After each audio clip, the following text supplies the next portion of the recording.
Bienvenue chers téléspectateurs à la mission de la science chrétienne et son simple message. Une émission du comité de publication de la science chrétienne pour la RDC de l'Église du Christ scientiste. Notre thème d'aujourd'hui est « Faire connaissance avec Mary Bekeredi ». Et notre invité d'aujourd'hui est Madame Assi Toumba de Merveille Television.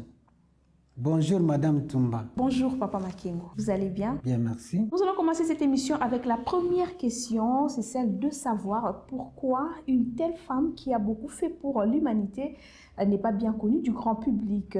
Mary Beker n'est pas connue, ni on ne parle pas d'elle ni dans les médias, il faut le signaler, ni dans les églises, ni dans des écoles quand on enseigne la littérature, encore moins. On ne parle pas d'elle en tant qu'écrivain américain. Il y a des gens dans la vie qui ont eu un énorme impact dans la société et dont l'histoire n'est pas largement connue ou largement publiée dans notre pays. L'une des contributions les plus connues de Mary Bekeredi, c'est la fondation du Christian Science Monitor, un journal de renommée internationale. Le Christian Science Monitor continue d'être reconnu. D'abord, pour sa couverture de l'actualité équilibrée dans un monde médiatique polarisé.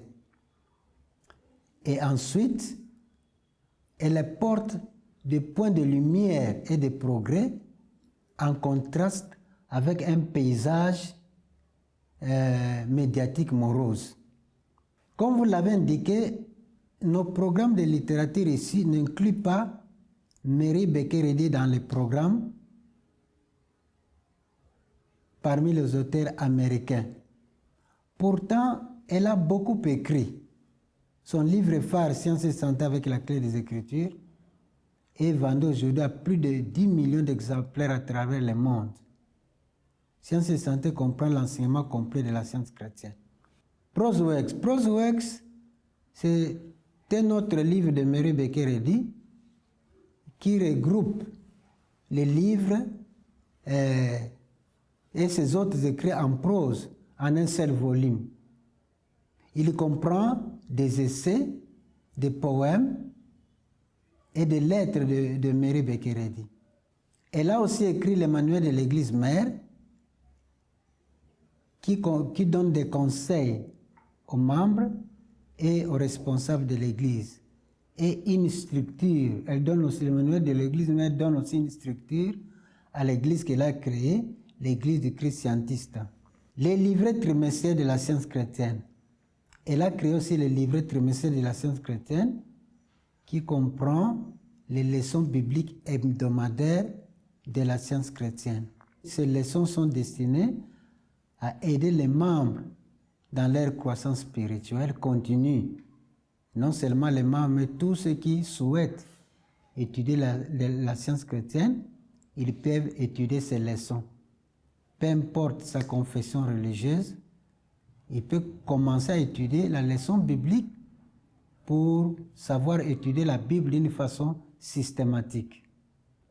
En plus de l'Église qu'elle a créée et d'être un écrivain prolifique, elle était conférencière, une guérisseuse active, mais aussi elle a créé plusieurs périodiques, entre autres le Christian Science Sentinel et le Christian Science Monitor, qui sont publiés mensuellement et hebdomadairement. Il y a aussi le Héros de la science chrétienne, qui est publié dans plusieurs langues, et dont le français.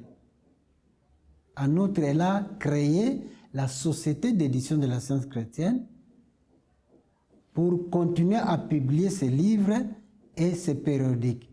Tout cela, ce sont les contributions de Mary Bekeredi à la société et à l'Église qui sont ignorées aujourd'hui. Elle a fait de la Bible son amie puisqu'elle étudiait chaque jour de toute sa vie entière. C'est dans la Bible qu'elle découvre et lut aussi la guérison miracle que Jésus-Christ avait fait. Comment expliquez-vous cela qu'en lisant cette guérison miracle, elle-même a trouvé la guérison et par la suite a découvert la science chrétienne? Effectivement, beaucoup de gens pensaient que la guérison de Mary Bekeredi était miraculeuse. parce qu'ils ne pouvaient pas se l'expliquer. À part Mary Becker dit elle-même, personne ne savait comment cela s'était passé.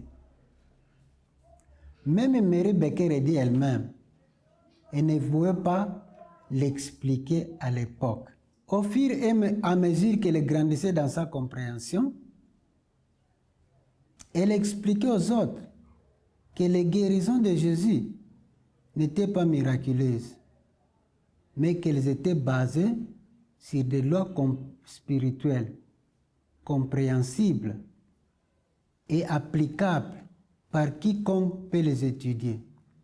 C'est un savoir, une science qui peut être comprise et mise en pratique de nos jours. Elle a appelé sa découverte Christian Science, science chrétienne.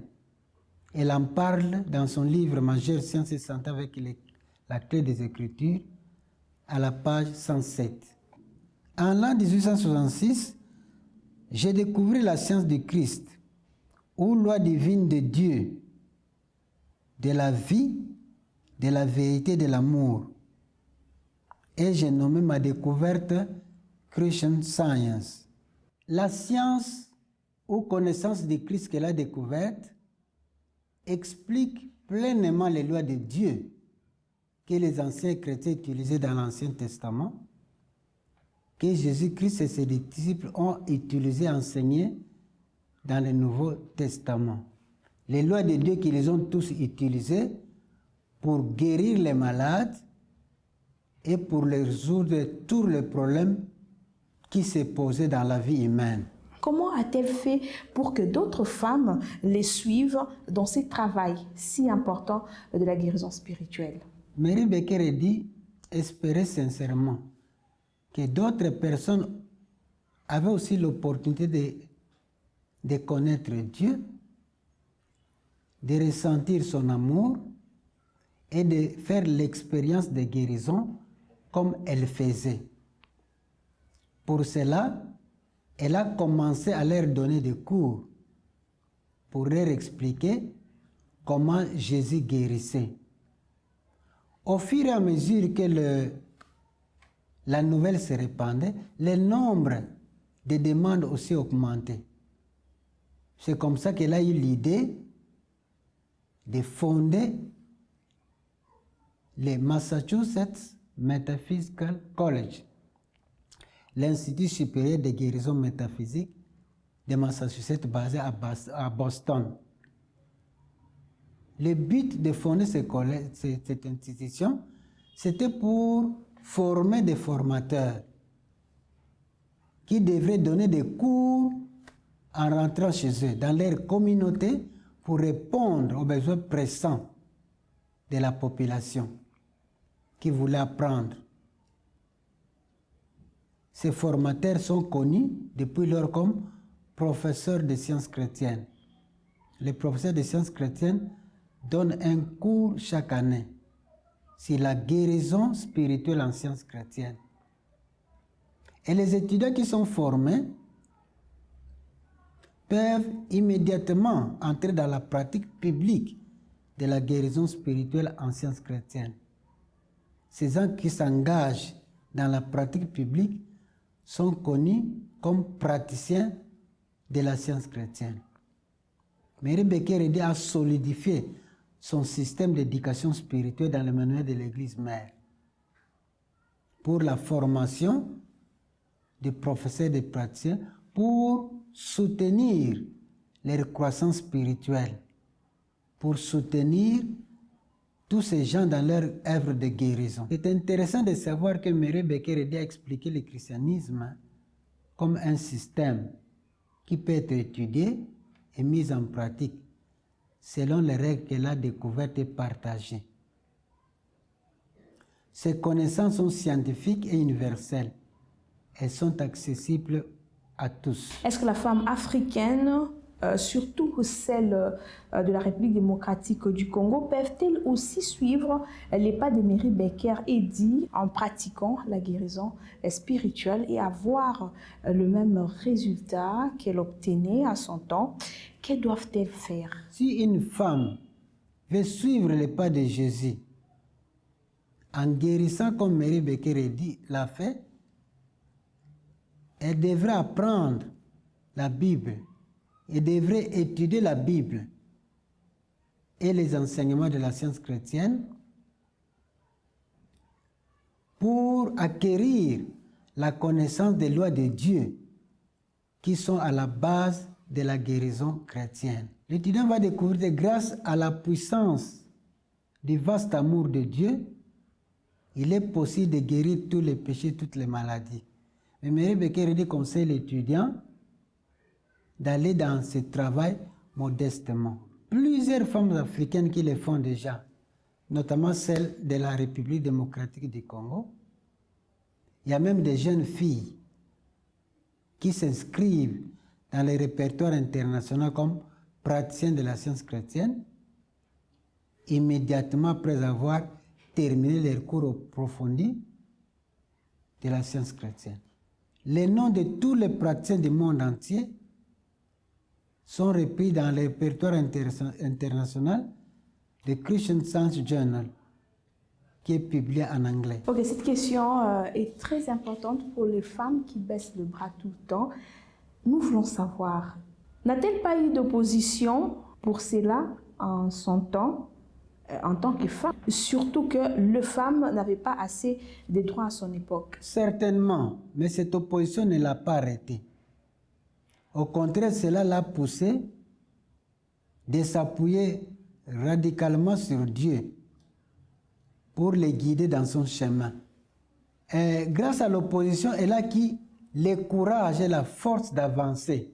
Elle a acquis le courage et la force d'avancer dans la direction de Dieu, plutôt que d'être contrainte par des limitations humaines.